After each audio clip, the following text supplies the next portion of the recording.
Okay, mga kabunyog, tatakbo raw talaga si Lenny. Yan ang sabi, Bakit may question mark, may exclamation pa? Question mark kasi hindi naman sigurado eh. Exclamation kasi medyo nabibigla tayo sa balita na yan. Ano ito? Saan galing yung balita? Ayan nasa kanan. Balita sa Abante, Leni Robredo umugong nasasabak sa 2028 presidential race. Saan galing yung balita? Galing ang balita sa dalawang mayor sa Bicol. May dalawang mayor sa Bicol na close kay Leni ang nagbalita na tatakbo daw si Leni sa 2028. Sa pagka-presidente sa pagka-presidente. Tinanong tuloy tayo ni Kabunyog Lito Calderon. Sigurado kaya yan, attorney? Hindi ko to chismis. Balita naman din sa mainstream media eh.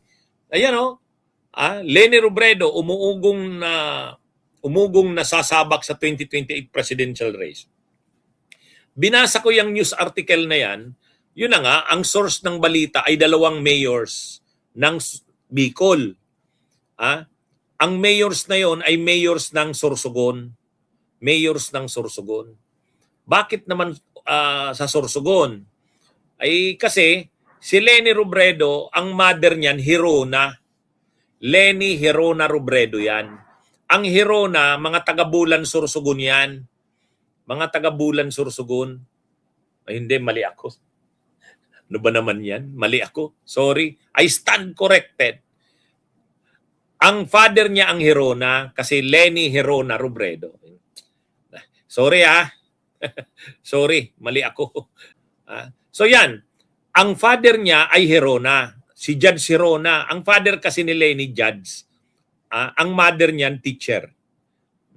Bakit ko alam yan? Kasi yung kapatid niyang lalaki, kaedad ko, mag-classmate kami elementary.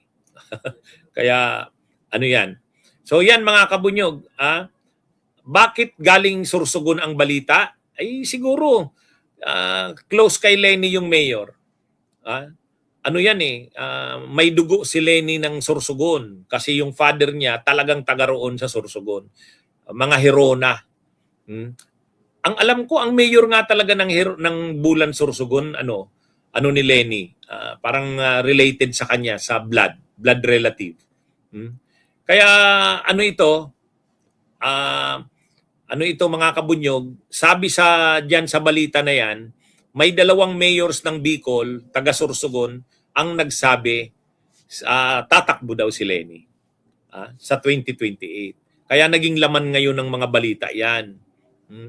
Naging laman ng mga balita. Anyway, ang oposisyon naman, magliberal, mag-akbayan, ang mga oposisyon, gusto naman talaga na ang tumakbo si Leni. Gusto naman, kahit yung binuong grupong Risa na, yung para kay Risa, malinaw naman dun sa grupo na yon na naghahanda lang si Risa, just in case na hindi tumakbo si Leni, handa si Risa, natanggapin yung hamon na siya ang maging pambato kung siya ang mapili. Pero kung si Leni ay tatakbo na president, magpaparaya si Risa. Malinaw naman yun.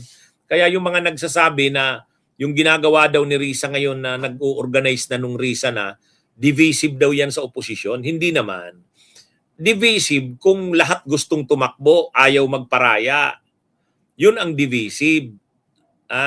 Pero sa case ni Risa, malinaw naman ang stand niya. Naghahanda lang siya kasi kung just in case pagdating ng panahon, hindi tumakbo si Leni Robredo, mayroong pambato ang oposisyon na nakahanda na at willing siyang i-offer ang sarili niya. Pero, itong si Leni, siya ang kinukumbinsi ng marami, hindi lang actually ng oposisyon. Kahit sa administrasyon, marami akong kilala, loyalista ng Marcos, ang tinutulak nila Leni Robredo eh. Kasi naniniwala sila, pag si Leni ang tumakbo, talo yan si Sara. Lalo pa kung ang papatakbuhin ng administrasyon na vice president ni Leni Robredo ay si Tulfo. Kaya kumbaga, kapag nabuo yung Robredo-Tulfo, mabigat yan. Yan yung ano, yan yung tandem na parang wino-work out. Kaya lang hindi pa kasi hindi pa kasi nag-decide si Lenny. Pero marami nga ang nagsasabing hindi, ano lang yan, sa bandang huli tatakbo yan si Lenny. At ngayon may lumalakas nga yung umuugo nga, nasasabak talaga si Lenny sa 2028 presidential race, itong statement na nilabas ng dalawang mayors ng Sorsogon. Kaya ano ito, ay si Leni Robredo talaga, close yan sa mga taga Sorsogon. Kasi nga may dugo siyang Sorsoganon. Taga-Bulan ang kanyang father. Baka mga mayors ng Sorsogon yun na friend ni Lenny o malapit talaga sa kanya. So anyway, yan yung pinagmumula ng balita na yan, mga kabunyog. Yan yung pinagmumula ng balita. Kaya wala pa namang statement si Lenny kung totoo yan o hindi. Basta lumabas yung balita na yan at ano na nga, binalita na sa mainstream media na may nagkumpirma na mga mayors ng Bicol, mga taga Sorsogon, at nagsasabing tatakbo talaga si Leni Robredo.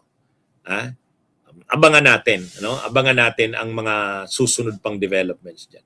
Okay, mga kabunyog, mga kababayan, magandang araw sa inyong lahat. Bunyog, bunyog, halikan na kasama ka. Bunyog, kapag buklod ay may pag-asa. Luzon, Visayas, Mindanao, isa ang pananaw. Sa bagong Pilipinas ang bunyog isisigaw. Bunyog, bunyog, bunyog.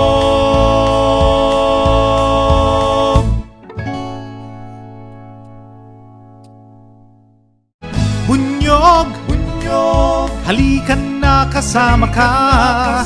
Bunyog, kapag buklod ay may pag-asa. Luzon, Visayas, Mindanao, isa ang pananaw.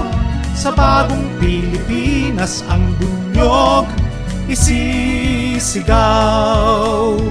Bunyog.